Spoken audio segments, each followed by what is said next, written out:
உள்ளாட்சி அரசு செய்தியால் இணைவோம். நம்ம அமைப்புல அதுக்கு வந்திருந்தேன். அது வந்திருந்தப்ப எல்லாருமே லாயர்ஸ், ஜட்ஜஸ் பேசிட்டு இருந்தாங்க. சட்டம் பத்தி பேசிட்டு இருந்தாங்க. சட்டம் பத்தி எல்லாருமே தெரியணும் அப்படின்னாங்க. இதை பத்தியே சொல்லிட்டே இருக்கும்போது கடைசியில சமூக விழிப்புணர்வை பத்தி கொஞ்சம் அப்படியே பேசினேன் அன்னைக்கு. ஏன்னா அதுல கொஞ்சம் கொஞ்சம் இன்வால்வ் ஆகிட்டு இருக்கேன். ஏற்கனவே இன்வால்வ் ஆயிருந்ததுனால கொஞ்சம் எனக்கு தெரிஞ்சது. அதனால நான் கொஞ்சம் அன்னைக்கு பேசினேன். ஸோ அதை வச்சு அன்னைக்கு ஒரு நாள் சொல்லியிருந்தேன் சார்கிட்ட. சார், ஒரு சமூக விழிப்புணர்வு பத்தி ஒரு கருத்தரங்கம் வச்சீங்கன்னா நல்லா இருக்கும் அப்படின்னேன். ஏன் சமூக விழிப்புணர்வு பத்தி கருத்தரங்கம் வச்சிருங்க அப்படின்னு சொன்னா, இன்னைக்கு அதுதான் தேவை, அதுதான் ரொம்ப முக்கியம். ஏன் அது ரொம்ப முக்கியம்னா, நம்ம நாடு வளர்ந்துட்டு இருக்கோம் இன்னும், ஆனா வளர்ச்சி அடையல. ஏன் வளர்ச்சி அடையல, ஏன் வளர்ந்த நாடுகள் வளரும் நாடுகள் அப்படின்னு சொல்றோம் அப்படின்னா, வளர்ந்த நாடுகள் பாத்தீங்கன்னா மோஸ்ட்லி எல்லா சமூக விழிப்புணர்வு நல்லா இருக்கும் அவங்களுக்கு. நீங்க போய், நான் நிறைய கிட்டத்தட்ட ஒரு 30-40 உலக நாடுகளுக்கு டிராவல் பண்ணியிருக்கேன். அதுல நம்ம யூரோப் சைட்ல போனா ஒரு மாதிரி இருக்கும். சவுத் ஈஸ்ட் ஏசியான்னு இருக்கு, அந்த சைடு சவுத் ஈஸ்ட் ஏசியான்னா இந்தோனேஷியா, தாய்லாந்து, இந்த மாதிரி கண்ட்ரிஸ்லாம், மலேசியா, எப்படி போனா அது ஒரு மாதிரி இருக்கும். அமெரிக்கா போனா ஒரு மாதிரி இருக்கும். அதே மாதிரி ஆஸ்திரேலியா போனா ஒரு மாதிரி இருக்கும். என்ன எல்லாத்துலயும் ஒவ்வொரு டிஃபரன்ஸ் அப்படின்னு பாத்தீங்கன்னா, அங்க இருக்க மக்களுக்கு உண்டான விழிப்புணர்வு தான். அந்த விழிப்புணர்வுல தான் என்னன்னா, அந்த சமூகம் சேஞ்ச் ஆகுது. ஒவ்வொரு சமூகங்கிறது வேற யாருமே இல்லை, நம்மளாம் தான் சமூகம். இப்ப நம்ம இங்க இருக்கோம், நம்ம இங்க இருக்கவங்க தான் ஒரு சமூகம். இவங்களுக்குள்ளார என்னென்னலாம் சேஞ்சஸ் இருக்கு, எப்படி ஆக்டிவிட்டிஸ் பண்றாங்க, நான் எப்படி உட்காடுறேன், எப்படி என்னோட பழக்க வழக்கங்கள், இதெல்லாம் தான் ஒருத்தர் பார்த்து இன்னொருத்தர் சேஞ்ச் ஆகும், இன்னொருத்தரை பார்த்து இன்னொருத்தர் சேஞ்ச் ஆகும். அப்படியே மொத்தமா சமூகம் சேஞ்ச் ஆகும். இது 1-2 இல்ல, நிறைய விஷயத்துல இந்த மாதிரி ஃபாலோ பண்ணியே ஆகணும்.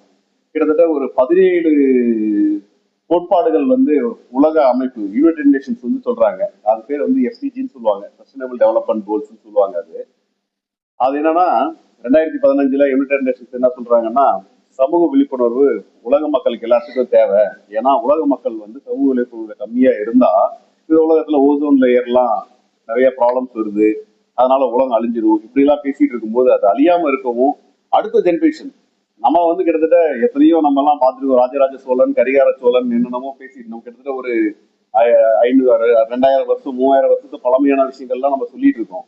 ஆனா நமக்கு அது என்ன நம்ம தெரியுமா, நமக்கு முன்னோர்கள்லாம் இருந்தாங்க, போனாங்க, நம்ம அடுத்து போறோம், அடுத்து இன்னொருத்தர் வருவாங்க, அடுத்து இன்னொருத்தர் வருவாங்க. ஆனா இந்த உலகம் எப்படி நிலையா நிக்கணும், அதுக்கு என்ன வழி அப்படிங்கிறதுக்காக தான் இந்த 17 கோட்பாடுகள் எல்லாம் மக்கள்ல ஃபாலோ பண்ணணும் அப்படின்னு சொல்லி எல்லா கண்ட்ரியும் சேர்ந்து கிட்டத்தட்ட 197 கண்ட்ரி சேர்ந்து பண்ணாங்க. அதுல கிட்டத்தட்ட பாத்தீங்கன்னா ஃபர்ஸ்ட் மெயின் அதுல என்னன்னா பாவர்ட்டி. நம்ம அதுல இருந்து எஸ்கேப். இந்தியா அந்த அளவுக்கு பாவர்ட்டியில இருந்து வெளியே வந்துட்டோம். முன்ன இருந்துச்சு, பாவர்ட்டில இருந்து வெளியே வந்துட்டோம்.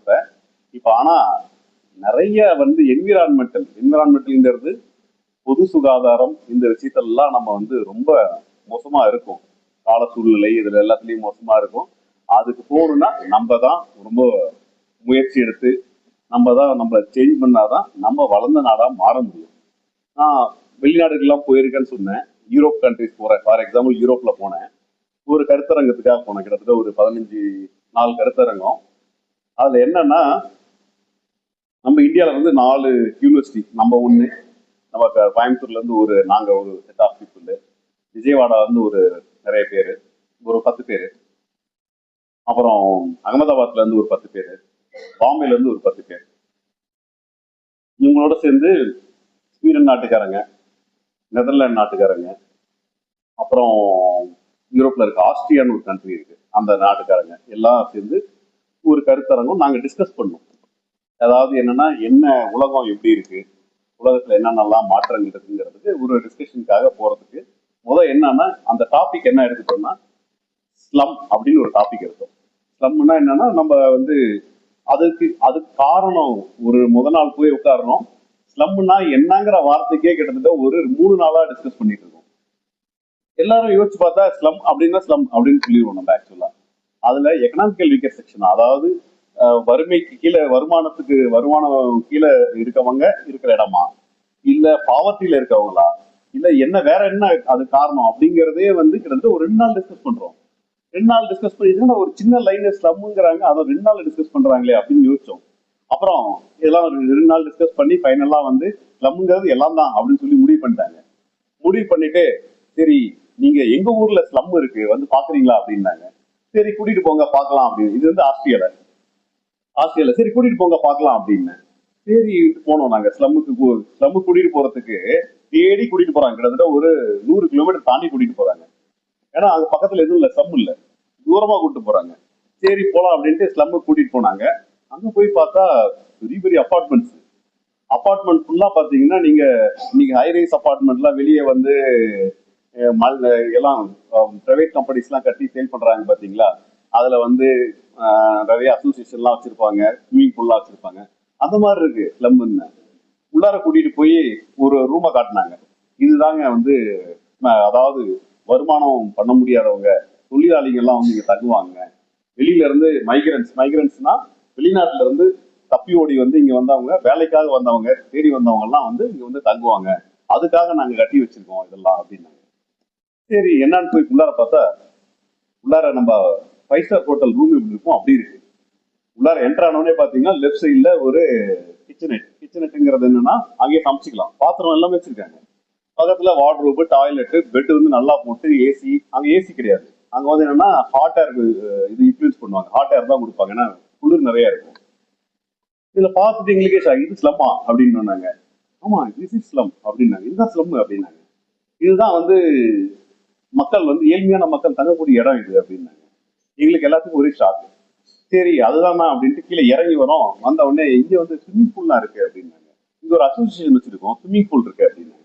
ஸ்விம்மிங் பூலா? சரி ஸ்விம்மிங் பூல் என்ன பண்றீங்க? இது எல்லாருமே யார் மேனேஜ் பண்றா ஸ்விம்மிங் பூல் அப்படின்னு. இங்க இருக்க ஸ்லம் பீப்புள் எல்லாமே சேர்ந்து மேனேஜ் பண்ணுவோம். அதை பேமெண்ட் வந்து மந்த்லி வந்து இவ்வளவு பே பண்றோம், அதை பே பண்றதுல ஸ்விம்மிங் பூல் மேனேஜ் பண்றோம், இதெல்லாம் ஆர்கனைஸ் பண்றோம். இதெல்லாம் பார்க்கும்போது நம்ம ஊர்ல சிட்டியில, பெங்களூர்ல, சென்னையில எல்லாம் வந்து ஒரு அபார்ட்மெண்ட் காம்ப்ளெக்ஸ் எல்லாம் வந்து ஒரு மெயின்டெனன்ஸ் எல்லாம் கட்டி நம்ம பண்றோம் பாத்தீங்களா, அந்த மாதிரி பண்றாங்க. அப்புறம் விசாரிச்சு இது எப்படிங்க சாத்தியமாச்சு உங்களுக்கு அப்படின்னு. இது இந்த ஸ்லம் எப்ப ஆரம்பிச்சு தெரியுங்களா அப்படின்னாங்க. எப்பங்க அப்படின்னு. இண்டஸ்ட்ரியல் ரெவல்யூஷன் ஒன்று நடந்துச்சுங்க. அந்த 2ஆம் உலக போர் நடந்துச்சு இல்லைங்களா. அந்த 2ஆம் உலக போர் நடந்தப்ப குண்டு நிறைய போட்டாங்க இங்க, அங்கே ஆஸ்திரேலியா. அப்போ வந்து என்னன்னா நம்ம இந்த ஹிட்லர் வந்து ஜெர்மனி, பேசிக்கலா ஹிட்லர் பிறந்த இடம் வந்து ஆஸ்திரியா. ஜெர்மனிக்கு போனாரு. இந்த ஜெர்மனியோட இது கூட்டணி இருந்ததுனால குண்டு வந்து எல்லாம் போட்டாங்க. அந்த இடத்துல போட்டு எல்லாம் இதாயிடுச்சு, எல்லாமே டெமாலிஷ் பண்ணிட்டாங்க, இந்த ஏரியாலாம் டெமாலிஷ் பண்ணிட்டாங்க. அதனால நிறைய பேர் பாதிக்கப்பட்டதுனால அவங்களெல்லாம் கொண்டு வந்து இங்க அகாமடேட் பண்ணுவாங்க. மெல்ல மெல்ல வந்து பக்கத்துல இருக்க கண்ட்ரில இருந்து, ஏதோ ஒரு கண்ட்ரி பேசுனாங்க, சாரி ஐ ஃபர்கெட் இந்த கண்ட்ரி. அந்த கண்ட்ரில இருந்து இங்க வருவாங்க, மைக்ரண்ட் வருவாங்க. அவங்க வந்தாங்கன்னா வேலைக்கு போவாங்க, ஆனா தங்கறதுக்கு இடம் இருக்காது, பயங்கர குளிர் இருக்கும். அதுக்காக இதை கிரியேட் பண்ணி வச்சவங்க. இது இன்னைக்கு கிட்டத்தட்ட ஒரு 10,000 வீடு இதுல இருக்குங்க அப்படின்னாங்க. இது ஒரு பெரிய காம்ப்ளெக்ஸ். போனா அப்படியே கிட்டத்தட்ட ஒரு 20 கிலோமீட்டர் பக்கமா வருது. மெட்ரோ இருக்கு, எல்லாமே இருக்கு. இதை நம்ம ஊர்ல கொண்டு வந்து வச்சோன்னு வச்சுங்களேன், அதுக்கு வாடகை வசூல் பண்ணுவாங்க. ஒரு 40,000 50,000 வாடகை வசூல் பண்ணுவாங்க அதுக்கு. ஏன் இதெல்லாம் சொல்றேன் அப்படின்னா, அந்த ஆஸ்திரியான்ற ஒரு கண்ட்ரி இருக்கு பாத்தீங்களா, சின்ன கண்ட்ரி. காலையில 9:30 மணி இல்ல 10 மணிக்கு தான் வேலைக்கு வருவாங்க. 5 மணி ஆனா வீட்டுக்கு போயிடுவாங்க. நம்மள மாதிரி கடும் உழைப்பாளி எல்லாம் கிடையாது. நம்ம கடும் உழைப்பாளி, இந்தியன் வந்து கடும் உழைப்பாளி. ஆனா அவங்க வந்து கடும் உழைப்பாளியே கிடையாது. 5 மணிக்கு வீட்டுக்கு போயிடுவாங்க. 5 மணிக்கு வீட்டுக்கு போயிட்டாங்கன்னா 7 மணிக்கு அந்த ஊர்ல இருக்க எல்லா கடையும் சாத்திடுவாங்க. ஆனா அந்த ஊர்ல கடை சாத்துறாங்க பாத்தீங்களா, நம்ம ஊர்ல மாதிரி ஷட்டர் போட்டு சாத்துறது இல்லை. அந்த ஊர்ல கண்ணாடியில எல்லாமே தெரியும். நீங்க போய் நடந்து போனீங்கன்னா நீங்க அந்த கடையில என்னென்ன இருக்குங்கிற விஷயத்த நீங்க கண் கூட பார்க்கலாம். யாரும் உடைச்சி எடுத்துட்டு போக மாட்டாங்க. கிரைம் ரேட் வந்து 0.1% கிரைம் ரேட். நான் வந்து ஒரு நாள் கூட ஒரு போலீஸை பார்த்ததே இல்லைங்க. ஒரே ஒரு நாள் பார்த்தேன், பார்லிமெண்ட்டுக்கு போனேன். அந்த ஊர் பார்லிமெண்ட்ல 2 போலீஸ் வெளியே நின்று இருந்தாங்க. யார் வேணா உள்ளார போலாம், பார்லிமெண்ட்டுக்குள்ளார போலாம். நம்ம பார்லிமெண்ட்ல போக முடியாது. அந்த மாதிரி யார் வேணா உள்ளார போலாம். உள்ளார போய் மேல உட்காந்து பார்லிமெண்ட் நடக்கும்போது மேல உட்காந்து பார்க்கலாம், கீழே பார்க்கலாம். அந்த அளவுக்கு வந்து என்னன்னா நிறைய மக்கள் வந்து போறாங்க. ஏன்னா இது வந்து சுய ஒழுக்கம். இதனாலதான் அதெல்லாம் வந்தது. அந்த ஊர்ல இருக்கவங்க சுய ஒழுக்கம். எப்படி சுய ஒழுக்கம் வந்துச்சு, நானும் அந்த இடம் நிறைய ஆராய்ச்சி பண்ணேன். என்னென்னலாம் பண்றாங்க, ஏன் அப்படி வந்துச்சு. ஒண்ணு பாப்புலேஷன் கம்மி, நம்ம பாப்புலேஷன் அதிகம், அது கூட வச்சுக்கலாம், விட்டுருங்க. ஏன்னா அவங்க வந்து ரொம்ப பாப்புலேஷன் கம்மி. ஆனா சைனால பாப்புலேஷன் அதிகம், ஆனா அவங்க சுய ஒழுக்கத்தோட இருக்காங்க. அதனால பாப்புலேஷன் ப்ராப்ளம் கிடையாது. அதாவது என்னன்னா மக்கள் தொகை வந்து ப்ராப்ளம் கிடையாது. மக்களோட ஒவ்வொரு மென்டாலிட்டி தான் இங்க ப்ராப்ளமே. என்ன மென்டாலிட்டி? அவங்க என்ன பண்றாங்கன்னா ஒரு கார்ல வராங்க. மேக்சிமம் அங்க எப்படி போவாங்கன்னா காரு, சைக்கிள், இது ரெண்டு தான். அதை விட்டா மெட்ரோ ட்ரெயின். இந்த மூணுல தான் வந்து அவங்களோட டெய்லி ஆக்டிவிட்டிஸ் இருக்கு. பைக்கை எங்க கூட பார்க்க மாட்டோம் நம்ம. ஒரு இடத்துல கூட நீங்க பைக்கை பார்க்க மாட்டீங்க. நாங்க நம்ம ஊர்ல தான் பைக் நிறைய வருது. அதனால பைக் தான் ப்ராப்ளம். சீரியஸா சொல்றேன், பைக் ப்ராப்ளம். அங்க வந்து ஒரு நாள் கூட ஒரு இடத்துல பைக்கை நான் பார்த்ததே இல்லை. ஆனா சைக்கிள் நிறைய யூஸ் பண்ணுவாங்க. சைக்கிள் போவாங்க, பப்ளிக் டிரான்ஸ்போர்ட்ல போவாங்க, சைக்கிள்ல போய் மெட்ரோல நிப்பாட்டிட்டு மெட்ரோல ஏறி இன்னொரு இடத்துக்கு போனா அங்க சைக்கிள் இருக்கும், அங்க இருந்து சைக்கிள் எடுத்துப்பாங்க. இல்லைன்னா கார்ல போவாங்க. சரி, இப்போ ஒருத்தர் கார்ல வந்துட்டு இருக்காங்கன்னு வச்சுங்களேன், நான் ரோட கிராஸ் பண்ணணும். ரோட நான் கிராஸ் பண்ண நான் நடந்துட்டேன்னு வச்சுங்களேன், காரை நிப்பாட்டிடுவாங்க. காரெல்லாம் வந்து அடுத்து மோத மாட்டாங்க, நீ காரை வேகமா நான் ஓட்டுறேன் அப்படின்னு பார்க்க மாட்டாங்க. காரை நிப்பாட்டிட்டு அவரை போக விட்டுட்டு அப்புறம் தான் காரை எடுத்துட்டு போவாங்க. இந்த சுய ஒழுக்கம் வந்து ரொம்ப முக்கியம். இது வந்து டிரான்ஸ்போர்டேஷன்ல இந்த சைட்ல. சரி, இது வந்து நம்ம டெய்லி டிரான்ஸ்போர்டேஷன், அதாவது போக்குவரத்துல இந்த மாதிரி இருக்குன்னு வச்சுங்களேன். அடுத்து கிளீன்லெஸ். கிளீன்லெஸ்னா நம்ம சுத்தி இருக்க என்விரான்மெண்ட்டை எப்படி கிளீனா வச்சுக்கிட்டாங்க அப்படின்னு பார்க்கும்போது, நான் அமெரிக்கா போயிருந்தேன். அது அந்த எக்ஸாம்பிள் நான் சொன்னா உங்களுக்கு தெரியாது. நம்ம ஊருக்காரங்க தான், அவங்க வீட்டுல போய் தங்கணும். நான் அமெரிக்கால நம்ம ஊருக்காரங்க போன உடனே வீட்டுல எல்லாம் நல்லா பார்த்துட்டு நம்ம இங்க ஹாலிவுட் போலாமா நம்ம அப்படின்னாங்க. சரி போலாம் வாங்க அப்படின்னு கூப்பிட்டு போனாங்க. கூட்டிட்டு போகும்போது ஸ்நாக்ஸ் கொடுத்தாங்க. ஒரு பேப்பர்ல நாங்க ஸ்நாக்ஸ் சாப்பிடுங்க அப்படின்னாங்க. நான் பின்னாடி சீட்ல உட்காந்துருந்த கார்ல, அவங்க முன்னாடி ட்ரைவ் பண்ணாங்க. பக்கத்துல அவங்க பையன் இருந்தான், பின்னாடி என் கூட இன்னொரு ஃப்ரெண்ட் இருந்தாரு. எல்லாம் ஸ்நாக்ஸ் சாப்பிட்டு இருந்தோம். சார், ஸ்நாக்ஸ் சாப்பிட்டுட்டு தயவு செய்து கீழே பேப்பரை போட்டுறாதீங்க. இது வந்து பையனுக்காக சொல்ல பாருங்க. நம்ம கார்லயே உள்ளார ஒரு இது வச்சிருக்கேன், டஸ்ட்பின் மாதிரி ஒன்று வச்சிருக்கேன். அதுல எடுத்து பேப்பரை போடுங்க. இதுல என்ன புரிஞ்சுது அப்படின்னா, நம்ம வீடே எடுத்துங்களேன். நம்ம வீடே இன்னைக்கு எடுத்துட்டோம்னா, நம்ம வீட்டை நம்ம கிளீன் பண்ணாம ஒரு 10 நாள் விட்டுட்டோம். அந்த வீட்டுல எப்படி இருக்கும்? குப்பை. வீடு ஃபுல்லா குப்பையா இருக்கும். குப்பையா இருக்குமா இல்லைங்களா வீடு ஃபுல்லா?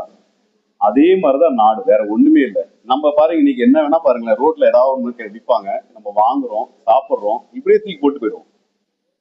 ஆனா அதை கிளீன் பண்றதுக்கு எவ்வளவு கஷ்டங்கிறது எல்லாத்துக்குமே தெரியுமா? உங்க வீட்லயே உங்களுக்கு கஷ்டப்படுறீங்கல்ல, டெய்லியும் கிளீன் பண்ணலினா அந்த வீடு எப்படி இருக்கு? நம்ம வீட்டுல குடியிருக்க முடியுமா? அப்ப அந்த நாட்டுல எப்படி குடியிருக்கிறது? இந்த குப்பையோட இருந்துச்சுன்னா அந்த நாட்டுல எப்படி நம்ம குடியிருப்போம்? இருக்க முடியாது இல்லைங்களா? ஸோ அந்த ஒரு அவேர்னஸ் வந்து ரொம்ப ரொம்ப முக்கியம். அதுதான் விழிப்புணர்வு, சமூக விழிப்புணர்வுல அதுவும் ஒரு பாகம். பெண்கள் பத்தி சொல்றாங்க, எல்லாத்தையும் பத்தி சொல்றாங்க. பட் இதுவும் ஒரு முக்கியமான விஷயம் நான் சொல்ல வரேன்.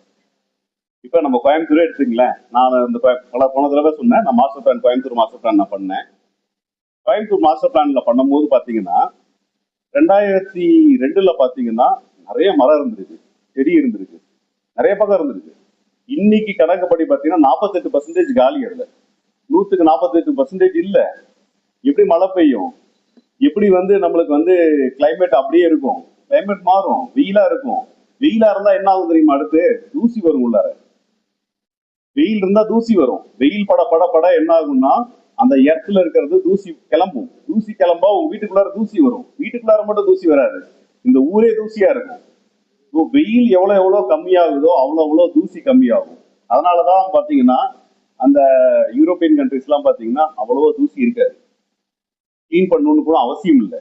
ஆனா நம்ம கிளீன் பண்ணிட்டு தான் இருக்கணும். ஏன்னா வெயில் தாக்கம் அதிகம். வெயில் தாக்கத்தை குறைக்கிறதுக்கு என்ன பண்ணணும்? முதல் மரம் வளர்க்கணும். மரம் வளர்க்கணும். மரம் இருக்கிற மரத்தை காப்பாற்றணும். வீடை சுத்தி செடி கொடி எல்லாமே நிறைய வச்சிருக்கணும். அதை வச்சாதான் நமக்கு வந்து இந்த கிளைமேட் சேஞ்சுங்கிறத வந்து நம்ம கண்ட்ரோல் பண்ண முடியும். இதை வந்து அங்க நம்ம பண்றாங்க ஏற்கனவே. வந்து அதான் நிறைய விஷயங்கள் அந்த மாதிரி பண்ணிட்டு இருக்காங்க. அதுக்கு அகடாவே இருக்காங்க, அதுக்கு முன்னோடியா போயிட்டு இருக்காங்க அவங்க. நம்ம இன்னும் அந்த முன்னோடிங்கிற விஷயத்துக்கு இன்னும் போகல. நம்ம ஒரே ஒரு விஷயத்த மட்டும்தான் நம்ம தாண்டி வந்திருக்கோம். எதுனா பாவர்ட்டிங்கிற விஷயத்த மட்டும்தான். யாருக்கும் பசி இல்லை, ஏன்னா சாப்பாடு கொடுத்துட்றாங்க, அரிசி கொடுத்துட்றாங்க, ரேஷன் கடையில பணம் கொடுத்துட்றாங்க, எல்லாமே கொடுத்துட்றாங்க. அதுல மட்டும் தாண்டி வந்திருக்குமே வேற சுய ஒழுக்கத்துல இன்னும் நம்ம இன்னும் வரல. இன்க்ளூடிங் மீ, நானும் தான் சொல்றேன். நானும் சம்டைம்ஸ் பேப்பரை கீழே போட்டிருக்கேன். அதே ஆளு நான் ஃபாரின்ல போனேன்னா பேப்பர் எடுத்து உள்ளார வச்சிருக்கேன், நானே வச்சிருக்கேன். நான் கீழே போட மாட்டேன், தேடி போய் பார்ப்பேன், வச்சிருப்பேன் அதை. ஸோ அது அப்புறம் டிரான்ஸ்போர்டேஷன். எனக்கு தெரிஞ்ச வரைக்கும் கவர்மெண்ட் ஏன் வந்து இந்த 2 வீலர்ஸ் எல்லாம் இன்னும் இங்க பேன் பண்ணாம இருக்காங்க? அதாவது ப்ரொமோட் பண்ணும். என்ன ப்ரொமோட் பண்ணணும்னா பப்ளிக் சர்வீஸ் தான் ப்ரொமோட் பண்ணும். பப்ளிக் சர்வீஸ்னா என்னன்னா, ஒரு பஸ்ஸோ ட்ரெயினோ இந்த மாதிரி நிறைய பீப்புள், ஒரு 100 பேர் 200 பேர் ஒரு வாகனத்துல போற மாதிரி இருந்துச்சுன்னா நெருக்கடி குறையும். ரோடு வந்து நிறைய நம்ம போகணும்னு அவசியம் இல்லை. நிறைய பைக்ல போவோம், முன்னாடி வருவாங்க, சருன்னு வருவாங்க, அதெல்லாம் குறையும். அதெல்லாம் குறைஞ்சதுன்னா என்னன்னா சைக்கிள் பாத் வந்து நிறைய கிரியேட் பண்ணும். அப்பதான் என்ன நம்ம ஹெல்த்துக்கும் நல்லது. ஹெல்த் அண்ட் வெல்பீயிங் சொல்லுவாங்க, அதுவும் ஒரு எஸ்டிஜில ஒரு கோல். ஏன்னா இதெல்லாம் பண்ணும்போது தான் நம்ம ஹெல்த் நல்லா இருக்கும். நம்ம ஹெல்த் நல்லா இருந்தாதான் அடுத்த ஸ்டேஜுக்கு போக முடியும். ஸோ இது ஒரு காரணம். அப்புறம் எப்பயும் சொல்ற மாதிரி ட்ரக்ஸ் வந்து கண்டிப்பா ஒவ்வொரு வீட்டுக்குள்ளாரையும் எது பூந்ததோ இல்லையோ ட்ரக்ஸ் உள்ளார பூந்துருச்சு. பசங்க மூலியமா, சின்ன சின்ன குழந்தைங்க மூலியமா. உங்களுக்கு தெரியுமா தெரியாதான்னு தெரியல, இன்னைக்கு இருக்கிற சூழ்நிலையில காலேஜ்ல படிக்கிற ஸ்டூடெண்ட்ஸ்ல 100க்கு 60% 70% ட்ரக்ஸ் யூஸ் பண்றாங்க. உங்க வீட்டு பசங்களும் கூட இருக்கலாம், உங்களுக்கு தெரியாம இருக்கும் அது ஆக்சுவலா. ஆனா நிச்சயமா யூஸ் பண்றாங்க. அது அவங்களுக்கு அதோட இது என்னன்னு தெரியல, அவங்க வீரியம் என்னன்னு தெரியல, பசங்களுக்கு தெரியல.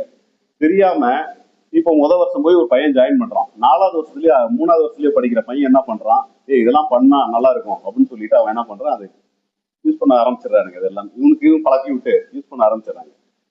அது யூஸ் பண்றதுனால என்ன அப்படின்னா, ஒரு சில பையன் வந்து திருப்பி வந்துருவான், எனக்கு தெரிஞ்ச வரைக்கும். ஒரு சில பையன் திருப்பி வர மாட்டான். ஒரு சின்ன எக்ஸாம்பிள் எனக்கு என்னோட எக்ஸ்பீரியன்ஸ்ல நடந்தது நான் சொல்றேன்.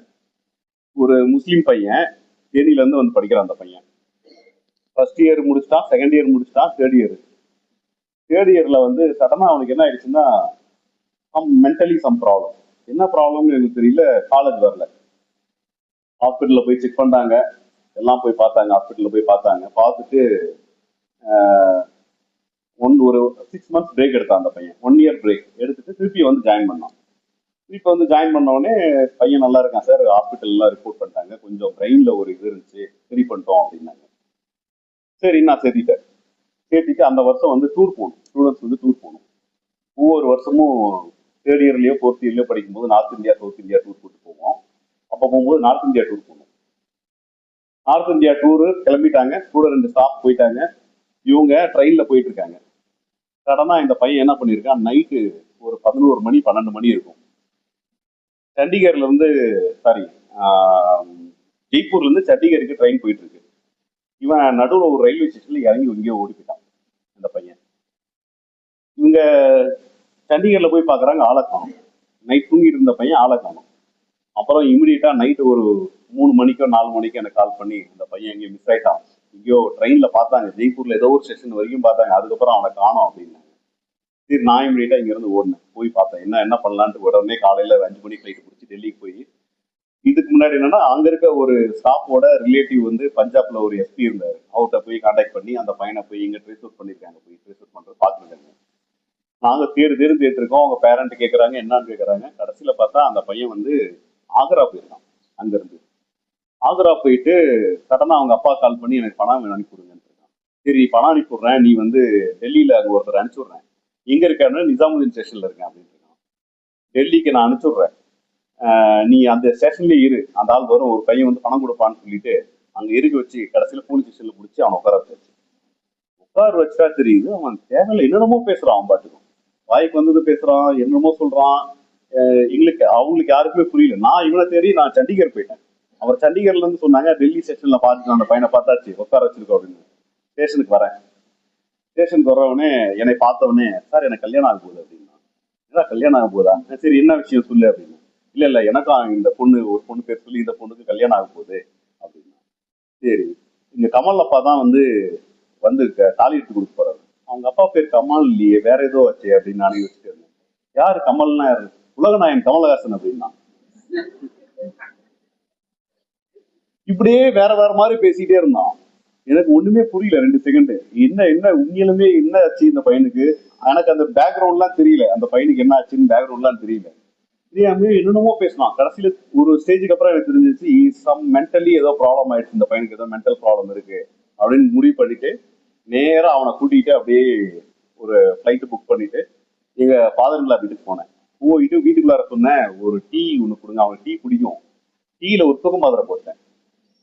தூக்க மாத்திரை போட்டு அவனுக்கு கொடுத்தாச்சு. ஏன்னா அவன் பேசுறதெல்லாம் வேற மாதிரி பேசுறான், எங்கேயோ யாரும் அடிக்க போறாங்கிறான், என்னமோ சொல்றான், என்னமோ பேசுறான். சரி தூக்க மாத்திரை போட்டு குடிக்க சொல்லியாச்சு.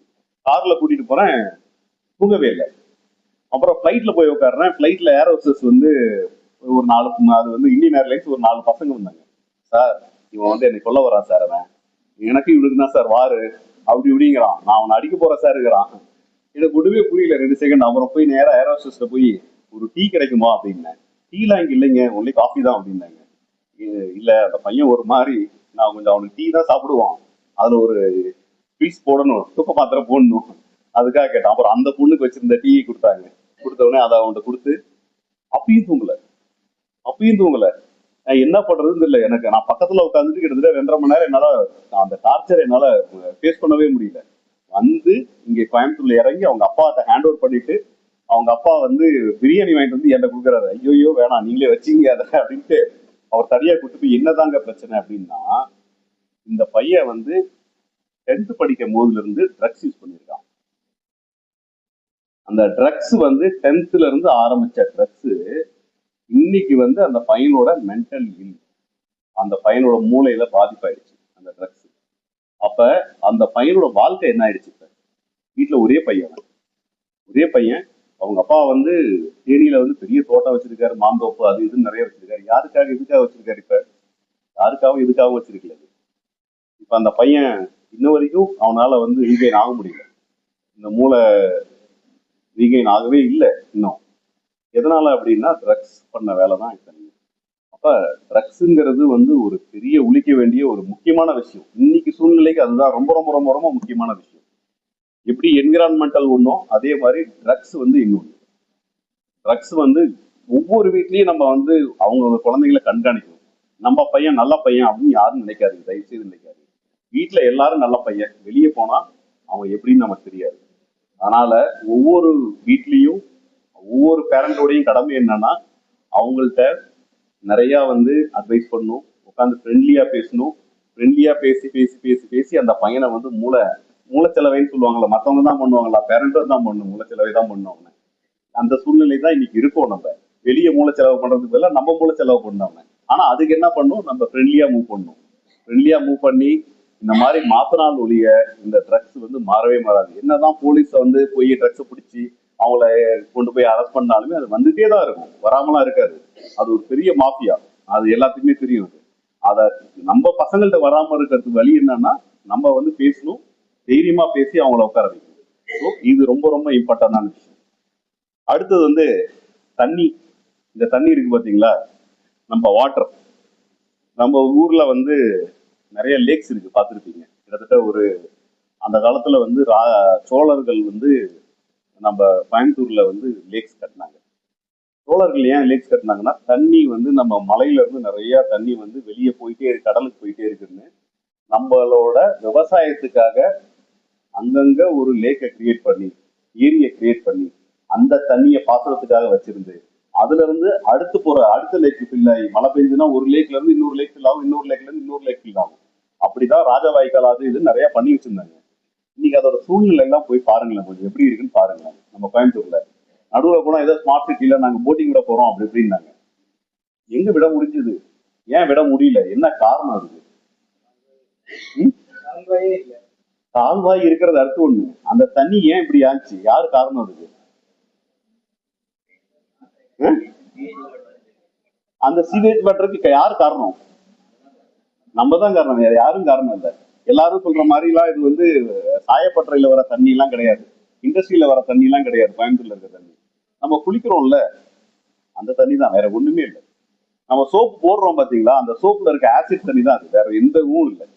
அந்த ஆசிட் தண்ணி கீழே கிரவுண்டுக்கு போச்சுன்னா என்ன ஆகும்? கிரவுண்டும் பொல்யூட் ஆச்சு, தண்ணியும் பொல்யூட் ஆயிடுச்சு, சாக்கடை ஆயிடுச்சு, வேற ஒண்ணுமே இல்லை. அதுதான், அதை கண்ட்ரோலே பண்ண முடியல. நானு இப்ப இருக்க எம்பி இருக்காரு இல்லைங்களா, அவர் எனக்கு கொஞ்சம் க்ளோஸ் ஃப்ரெண்டு, பழைய மேயர் அவர். அதனால அவருக்கு வந்து சில விஷயங்கள்லாம் இந்த கோயம்புத்தூர்ல இருக்க ஈச் அண்ட் எவ்ரி திங் எல்லாமே தெரியும். அவர்கிட்ட டிஸ்கஸ் பண்ணிட்டு இருக்கும்போது பேசிட்டு இருந்தேன் நான். ஏன் சார் இந்த லேக் எல்லாம் வந்து சாக்குற மாதிரி தண்ணி கலக்குது, நம்ம என்ன சார் பேசாம நம்ம வந்து கவர்மெண்ட்ல ஒரு ரெக்வஸ்ட் பண்ணலாமா? நம்ம அந்த பிளாட் எல்லாம் பிரிக்கிறாங்கல்ல, பிரிக்கிற இடத்துல ஓஎஸ்ஆர்னு ஒரு இடம் கொடுப்பாங்க, பார்க்குன்னு ஒரு இடம் கொடுப்பாங்க. யாரும் பார்க்க யூஸ் பண்ண போறது இல்லை, அந்த இடத்த சும்மா தான் வச்சிருக்காங்க. அது காடு மாதிரி தான் கிடக்குது, ஏதோ புல்லு வளர்ந்து கிடக்குது. அந்த இடத்துல யாரு பிளாட் பிரிக்கிறாங்களோ அவங்களே வந்து ஒரு எஸ்டிபி கட்டலாம், என்ன சிவியர் ட்ரீட்மெண்ட் பிளான்ட்.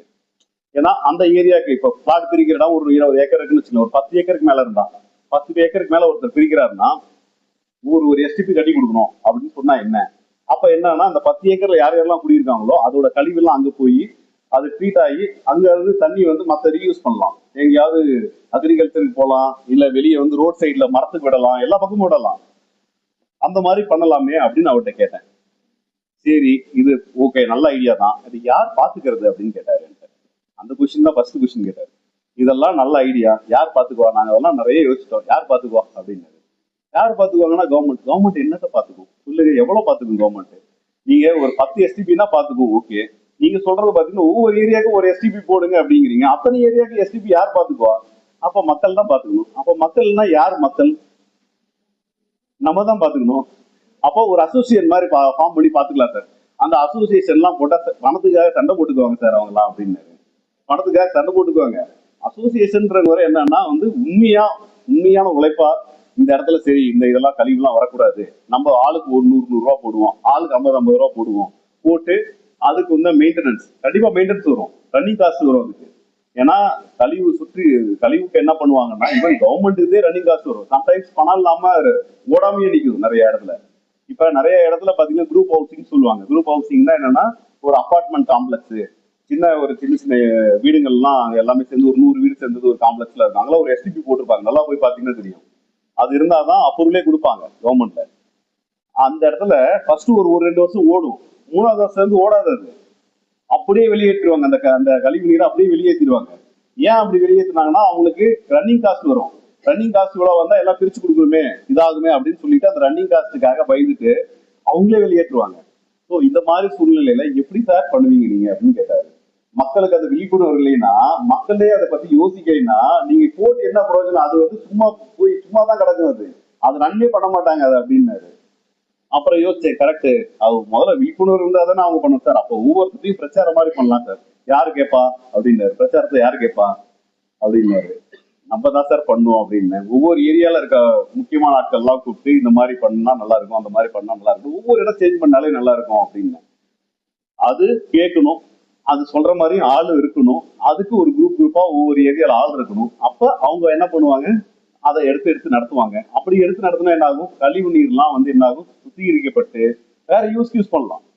நீங்க எதுக்கு யூஸ் பண்ணலாம்னா மரத்துக்கு யூஸ் பண்ணலாம், செடிக்கு யூஸ் பண்ணலாம், ஏன் திருப்பி டாய்லெட்டுக்கே அந்த வாட்டர் யூஸ் பண்ணலாம், ஃபிளஷிங்க்கே யூஸ் பண்ணலாம் அந்த வாட்டரை. ஸோ அந்த மாதிரி நிறைய ஆப்ஷன்ஸ் இருக்கு. ஈவன் பாத்தீங்கன்னா அரப் கண்ட்ரிஸ்ல தண்ணியே இல்லை. அரப் கண்ட்ரிஸ்ல துபாய்லாம் தண்ணியே இல்லை. இந்த மாதிரி கழிவு நீரை வந்து ரீசைக்கிள் பண்ணி தான் குடிக்க தண்ணியே கொடுக்குறாங்க அங்க. நம்ம அந்த அளவுக்கு எல்லாம் போக வேண்டாம், நம்ம வேற எதுக்கே யூஸ் பண்ணலாமே அதெல்லாமே. ஸோ அதெல்லாம் தான் வந்து இந்த நாட்டை பொல்யூட் பண்றது, வேற ஒண்ணுமே இல்லை. நீங்க எங்க வேணா போய் பாருங்களேன், தண்ணி சாக்கடை தண்ணி போகுதுன்னு வச்சுங்களேன், அந்த இடத்துல போய் நம்ம கூட இருக்க மாட்டோம். அந்த இடத்துல வீடு வாங்குறதுக்கு யோசிப்போம், ஏன்னா சாக்கடை அப்படிம்போம். சாக்கடை வீடு வாங்க மாட்டேன், ஆனா நான் வந்து விட்டுருவேன், சாக்கடையில தண்ணி விட்டுருவேன். இதுல என்ன அர்த்தம்? இதுல ஒருத்தர் நல்லா பண்ணாரு, எக்ஸ்னோரா நிர்மல் சொல்லிட்டு சென்னையில இந்த மாதிரி ஒரு அமைப்பு வச்சிருந்தாரு. இவங்க சார் வந்து விழிப்புணர்வு இயக்க வச்சிருக்க மாதிரி அவர் எக்ஸ்னோரான்னு ஒரு அமைப்பு வச்சிருந்தாரு. நான் யங் ஏஜ்ல இருக்கும்போது 2005 2004 தான் ஸ்டார்ட் பண்ணாரு.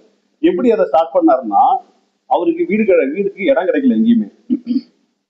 சென்னையில ஒரு கூவத்துக்கு பக்கத்துலதான் ஒரு இடம் வாங்கினாரு வீட்டுக்கு. அப்ப இந்த மாதிரிதான் ஸ்மெல் அடிக்குது, அவங்க வீட்டுல எல்லாரும் கேட்டாங்க, அந்த ஏரியா ஃபுல்லா ஸ்மெல் இருக்குன்னாரு. உடனே என்ன பண்ணாரு, அந்த ஏரியாவே மாத்திட்டாரு. அந்த ஏரியாவே விழிப்புணர்வு கொண்டு வந்து, அந்த மக்களுக்கு எல்லாம் விழிப்புணர்வு கொண்டு வந்து, செடியை நட்டு அதை நட்டு இதை நட்டு அதை எப்படி பண்ணணும்னு சொல்லி ஒவ்வொருத்தருக்கா சொல்லி மீட்டிங் வச்சு ஸ்கூலா போய் பேசி எல்லாம் பண்ணி, இன்னைக்கு பாருங்க நெட்ல அடிச்சு பாருங்க, எக்ஸ்ப்ளோரான ஒரு இது இருக்கு, அமைப்பு இருக்கு. அந்த எக்ஸ்ப்ளோரா அமைப்பு வந்து ரொம்ப பெருசாயிடுச்சு இன்னைக்கு. அன்னைக்கு நிர்மல் வித் 10 பேர் தான் இருந்தாங்க. இன்னைக்கு போய் நெட்ல அடிச்சு பாத்தீங்கன்னா கிட்டத்தட்ட 1 லட்சம் பேருக்கு மேல அந்த அமைப்புல இருக்காங்க. அவங்களால முடிஞ்சதை பண்றாங்க. அந்த மாதிரி ஒவ்வொரு மக்களும் தன்னால முடிஞ்சது என்னன்னா, ஒவ்வொரு வாட்டர் பொல்யூஷனும் கண்ட்ரோல் பண்ணாதான் உங்களுக்கு நாளைக்கு நல்ல தண்ணி கிடைக்கும், இல்லைன்னா தண்ணியே கிடைக்காது. தண்ணிக்கு நம்ம நாளைக்கு சண்டை போட போறோம். இந்த மாதிரி தண்ணி இந்த மாதிரி போச்சுன்னா தண்ணிக்கு சண்டை போட போறோம். ஏன்னா இன்னைக்கு உப்பு தண்ணி எல்லாம் வந்துச்சுங்கிறோம். எதனால உப்பு தண்ணி வருது? இல்ல சால்ட் வாட்டர், நீங்க போர் அடிக்கிறீங்க, போர் அடிச்சா உப்பு தண்ணி வருது.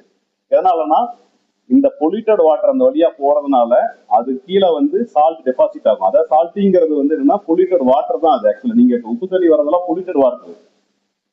வாட்டர்ல வந்து மாசு பிடிச்சதுனாலதான் அந்த மாதிரி வருது. மாசு இல்லை இல்லாம எப்படி இருக்குன்னா நல்ல தண்ணியா வரும் ஆக்சுவலா. அதனால முடிஞ்ச வரைக்கும் நம்ம ஆக்சுவலா பார்த்தா இதுக்கு வந்து ஏதோ ட்ரை பண்ணிட்டு இருக்காங்க. ஒவ்வொரு வீட்லயும் அந்த சோப் ஆயில வந்து ரிமூவ் பண்றதுக்கு என்ன வழின்னு சொல்லி ட்ரை பண்ணிட்டு இருக்காங்க, ரிசர்ச் பண்ணிட்டு இருக்காங்க. அது இன்னும் வெளியே வரல. ரிசர்ச் பண்றாங்க. அது வெளியே வந்துச்சுன்னா இட் வில் பி ஹெல்ப்ஃபுல். நல்லா இருக்கும் நமக்கு. அது வெளியே வந்தாதான் நல்லது. இல்லைன்னா நம்ம ஒவ்வொரு சோப்பும் ஒவ்வொரு தடவை குளிக்கும் போதும் அந்த சோப்பு தண்ணி போறதுதான் இந்த இடத்த வந்து பொல்யூட் பண்றதுன்னு நீங்க நினைச்சுக்கலாம். கண்டிப்பா நினைச்சுக்கலாம். உறுதியா நினைச்சுக்கலாம். ஸோ அதே மாதிரிதான் திடக்கழிவு. திடக்கழிவுனா சாலிட் வேஸ்ட் மேனேஜ்மெண்ட் அப்படிம்போம். வெள்ளலூர் பக்கமே போறது யோசிப்போம் நம்ம. ஸ்மெல் அடிக்கும். வெள்ளலூர் பக்கத்துல வீடு வாங்கினா ஈ முக்கியம், கொசு வரும், ஸ்மெல் வரும், காத்தடிச்சா ஸ்மெல் வரும் அப்படிங்கிறோம். பட் யாரோட ஸ்மெல் அதெல்லாம் நம்ம போடுறதுன்னு எல்லாம். என்னன்னா நம்ம என்ன பண்றோம்னா மக்கும் குப்பை மக்கா குப்பைன்னு ரெண்டா பிரிக்கணும். ஆக்சுவலா அதுக்கு ஒரு டப்பாலாம் கொடுக்குறாங்க. ஆனா நம்ம மக்கள் ஏன் எங்க வீட்லயே அந்த பிரச்சனை இருக்கு. ரெண்டையும் பிரிக்கிறதுக்கு அவங்களுக்கு அந்த பொறுமை இல்லை. பொறுமை இல்லாம என்ன பண்றாங்க, ரெண்டையும் ஒன்னா போடுறாங்க. ரெண்டையும் ஒன்னா போட்டா என்னன்னா அங்க போடுற அந்த மிஷின் இருக்கு பாத்தீங்களா, அந்த மிஷின் வந்து எடுத்துக்காது. இப்ப டைலு என்ன பண்றாங்க, போடும் போது கண்ணாடியும் சேர்த்து போடுவாங்க, இல்ல பிளாஸ்டிக் ஜாமானும் சேர்த்து போடுவாங்க. ஏதாவது டைலு இந்த உடைச்சது ஏதாவது இருந்துச்சுன்னா அந்த பிரிக்கு இந்த மாதிரி இருக்கிறது போடுறதுனால அந்த மிஷின் அதுல போட்டோம்னா என்ன ஆகும்னா மிஷின் ரிப்பேர் ஆகும். அப்ப மிஷினுக்கு என்ன தேவை, அந்த மாதிரி மெட்டீரியல் தனியா பிரிச்சு கொடுத்தாதான் அந்த மிஷின்ல போட முடியும். அதே மாதிரி மக்கிற குப்பைக்கு என்ன பண்ணுவாங்க, அதை கீழே டெபாசிட் பண்ணலாம். கீழே டெபாசிட் பண்ணோம்னா எர்த்தை எடுத்து உள்ளுக்குள்ளார போட்டு மக்கற மாதிரி பண்ணி அதை டெபாசிட் பண்ணி அது மேல ஏதாவது செடி கிடி வச்சோம்னா அது நல்லா இருக்கும். மக்காத குப்பைக்கு தான் வந்து என்னன்னா நம்ம அரைச்சி அதை வந்து ரோடு போடுறதுக்கோ மற்றதுக்கோ யூஸ் பண்ணுவாங்க. அது ஒரு பிளான்ட் இருக்கு, ரன் பண்றாங்க. பட் அந்த கெப்பாசிட்டி இன்னும் பத்தாது. நம்ம மக்கள் போடுற அளவுக்கு கெப்பாசிட்டி பத்தாது. நம்ம மக்களுக்கு பொறுமை இல்லை ஒண்ணு. ரெண்டாவது என்னன்னா கலெக்ட் பண்றவங்களும் கரெக்டா இல்ல. ஒரு நாள் 2 நாள் கலெக்ட் பண்ணலைன்னா என்ன பண்றோம், நம்ம எங்கேயோ கொண்டு போய் ஒரு இடத்துல தூக்கி போடுறோம். அந்த தூக்கி போடுற இடத்த மட்டும் கொஞ்சம் பாருங்களேன், கொஞ்சம் எப்படி இருக்குன்னு போட்டோ எடுத்து நீங்களே ஒரு நாள் 2 நாள் போட்டு பாத்தீங்கன்னா அப்புறம் உங்களுக்கு தெரியும் நம்ம போடக்கூடாது அப்படிங்கிற என்ன வரும். அது பக்கத்துல யாருமே இருக்க முடியாது. அந்த இடத்து பக்கத்துல யாரும் இருக்க முடியாது. அதாவது ஒரு நாள் இருக்கும்போது அது வந்து குப்பையா தெரியும், 2வது நாள் இருக்கும்போது குப்பையா தெரியாது, அது ஒரு பொலிட்டட் ஏரியாவா தெரியும். அதுக்கப்புறம் அந்த இடத்துக்கு பக்கத்துலயே நீங்க போக மாட்டீங்க, குப்பை போடுறதுக்குள்ளே அதை வச்சிருக்கீங்க. ஸோ இதெல்லாம் விழிப்புணர்வு வேணும். இது ரொம்ப ரொம்ப இம்பார்ட்டன்ட். அது ஆக்சுவலா இந்த விழிப்புணர்வு தான் வந்து சாலிட் வேஸ்ட் மேனேஜ்மெண்ட் விழிப்புணர்வு ரொம்ப ரொம்ப ரொம்ப ரொம்ப முக்கியமான விஷயம். நம்ம ஊரை டெவலப் பண்ணலாம்.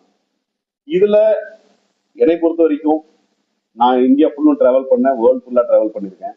Kerala is for better. Kerala is developing. Kerala வந்து டெவலப் ஆகிட்டே போகுது. உண்மையிலுமே டெவலப் ஆகிட்டே போகுது. கேரளாவில் நீங்க போய் பாருங்க, எங்க போனாலும் ரோட்ல வந்து கேமரா போட்டாங்க. ஹெல்மெட் இல்லாம போகக்கூடாதுன்னு போனா ஃபைன். அது ஒரு ரெகுலரைஸ் பண்ணி வச்சிருக்காங்க. அடுத்து குப்பை வெளியே போடக்கூடாது. போய் பண்ணி போட்டா ஃபைன். குப்பையில அந்த முனிசிபாலிட்டியில ஃபைன் போட்டுருவாங்க. நீங்க அந்த அளவுக்கு பண்ணிருக்காங்க அவங்க. அது ஏன் இப்படி வந்துச்சு அப்படின்னு நானும் யோசிச்சு பார்த்தேன். ஏன் அவங்களுக்கு நமக்கு அவங்க பண்றாங்களே நம்ம ஏன் பண்ணல அப்படின்னா லிட்ரஸி ரேட். லிட்ரஸி ரேட்னா என்னன்னா படிச்சவங்க அதிகம், படிக்காதவங்க நம்ம இதுல அதிகம். கம்பேரிட்டிவ் அவங்கள மற்றவங்களை நார்த் இந்தியாவை கம்பேர் பண்ணல. நார்த் இந்தியா கம்பேர் பண்ண தமிழ்நாடு பெட்டர். தமிழ்நாடு கேரளாவை பாத்தீங்கன்னா கேரளா பெட்டர்னு தான் எடுத்துக்கிறோம். ஏன்னா படிச்சவங்க அங்க அதிகம், படிக்காதவங்க இங்க அதிகம். அதனாலதான் அப்ப நம்ம படிச்சதுனாலதான் அப்படி வருதுன்னா படிச்சும் நம்ம யோசிச்சு இது நமக்கு தேவையா இல்லையா, நம்ம சுத்தி இருக்க வீடு நல்லா இருக்கணுமா அப்படின்னு நம்ம யோசிக்கணும். நம்மளே முடிவு பண்ணி கரெக்டா பண்ணணும். அது வந்து நல்லதா வரும் ஆக்சுவலா. அதனால நீங்க ஒரு தடவை போய் பாருங்க. இப்ப கேரளா நான் வந்து என்னன்னா சுவிட்சர்லாந்து பக்கம்லாம் போயிருக்கேன் நிறையா. அது மாதிரி கொஞ்சம் கொஞ்சமா சேஞ்ச் ஆகிட்டே வருது. கேரளாவோட வில்லேஜ் சைடு வில்லேஜ் ரோட்ஸ் எல்லாம் நம்ம இதுல என்ன குப்பை போடுறோம், அங்க குப்பை போடுறது இல்லை. அங்க பாத்தீங்கன்னா கூரை வீடே இங்கேயும் இல்ல, கூரை வீடுல தூக்கிட்டாங்க எல்லாமே. இங்க வந்து பாத்தீங்கன்னா இன்னமும் அது பழைய இது இருக்கணும். பட் நம்ம ஊர் வந்து ஃபார் பெட்டர். இப்ப நீங்க இது மும்பைக்கு போனீங்களோ இல்ல மத்த எங்க வடநாட்டுக்கு போனீங்களோ நிறைய பெட்டர். ஏன்னா ஸ்லம் எங்க இருக்குன்னு நான் தேடினேன். உங்க எல்லாமே ஸ்லம்னு அவங்க சொன்ன இது. அதாவது பாத்தீங்கன்னா மும்பையிலேயோ இல்ல அகமதாபாத்லயோ விஜயவாடாவிலேயோ பாத்தீங்கன்னா ஸ்லம்னா அந்த சீட் ரூட்டிங்க போட்டுட்டு கச்சராவா அந்த ஏரியா இருக்கும். சாரி.